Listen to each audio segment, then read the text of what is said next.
perfect height. All righty, good morning.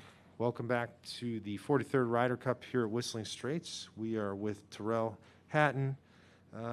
Welcome to your second career Ryder Cup. Just want to ask you, where's there more comfort for you? Was it as a rookie on home soil in Paris over there in Europe, or being more of an established player here on the road? Where did you feel more comfortable as you came into the Ryder Cup experience? Well, I think obviously I'm in two different places in my career. Obviously Paris was an amazing experience, and I was obviously pleased to make this Ryder Cup team to, I guess, prove to myself that wasn't like a once-off, and it's a special team to be a part of, and we're looking forward to the week ahead. Alrighty, let's hit the floor for some questions. I guess we'll start right here at number 20, Mark. Hi, Tyrrell. With regard to Pultz, you as a pretty emotional player, I'm curious how you view him and kind of what makes him tick and what he means to the team for all he's done in the Ryder Cup. Yeah, he's obviously a huge part of Team Europe. Obviously very passionate and has a great Ryder Cup record. And like I said, yeah, he's a massively important part of this team. If you were an opponent of his, can you imagine how, when he gets on those rolls and he's dropping those long putts and whatnot, how that can affect the other side to some degree, maybe get under its skin or whatever, for lack of a better way? Well, I think momentum in match play is a huge thing, and moments like that kind of can turn the match around or kind of get you going on to hopefully win a point. So Pultz has been very good over the years at holding a chip shot at a certain time, or a long putt and maybe turning the match, or sort of taking it on to win that point. So that's something that we all need to try and do this week, and we'll definitely be trying our best to do that. Straight across, number 3. A quick one. Do you know exactly when you're going to play your first match and exactly who it's going to be with, without naming names, of course? And if the answer is yes, how early did you know that?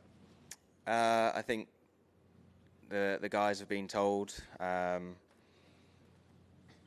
told us, was it maybe yesterday, I think, or the day prior, just so that we all know kind of where we're at, and we know what we're doing. Thanks. We're going to go back right, number 11, David. Over here, Tyrrell. Hi. Tyrrell, there's been a little bit of speculation that you might be a target for some of the crowds here, but is it a sort of comfort that nobody here could ever be as hard on you as you are on yourself? That's probably very true. I'm not sure exactly what kind of reception I'll get tomorrow. As we're the away team, I think we all expect a little bit of, not really any cheers. So we'll take it in our stride and see how we go. And this thing of being down on yourself at times, is it easier to pull out of that when you've got a partner with you who's going to say, no, come on, it's only one hole or whatever? So does that then become easier to overcome it? Well, I think for me, I can't kind of... For me personally, I can't really do that this week because it's almost not fair on your partner. Like, you don't want to then essentially almost bring them down, and that's not what we're about. It's not what you do as a team. You're in it together, and obviously you support one another and go out there and try and play as well as you can. We're going to go to number 7, same neighborhood there. Hey Tyrrell, I'm curious, when you're on the course, how often do you change your game plan based on what your partner's doing? For instance, are you hitting more conservative targets if your partner's in trouble, foursomes versus four balls? How fluid is your plan, and does it change a lot? I think it all depends what the situation of the matches and things like that. I think at the end of the day, you still have to go out and play your own game. If you're naturally a more aggressive player, then sometimes shying away from that, you're not going to hit as good a shot as you could. I think you just have to try and be true to yourself, play your own game, and yes, I guess you do need to be a little mindful at certain points in the match, but generally just go out there and just do what you'd normally do. Again, back right, number 12. Hi, Tyrrell. Have you spoken, you mentioned it about, clearly the crowd will be extremely partisan. Have you spoken as a team about how or if you should react to the crowd, in terms of, hushing them, in terms of reacting to what they do? Have you all spoken together and said, right, well, this is, keep calm and keep a lid on it? I mean, we've spoken a little bit, but I think at the end of the day, you kind of go out there and we're true to ourselves as our own individual people, and I guess what you'd sort of how you'd behave any other week. And yeah, we're not I wouldn't say going to be like aggressive, if that's what you're asking. Front left, Jeff, 19. Tyrrell, I would guess as a young player, you aspire to be part of this European Ryder Cup dynamic. Once you're there, as you were in Paris, what's the biggest thing you pull from being part of that? I guess for me, that I'm good enough to be here. The fact that I've made 2 teams now is good for me as a individual and how my own thought process kind of works.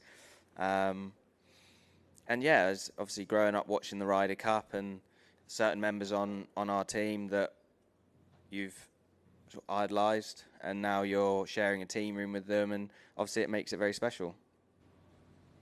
Number 8 across the way here.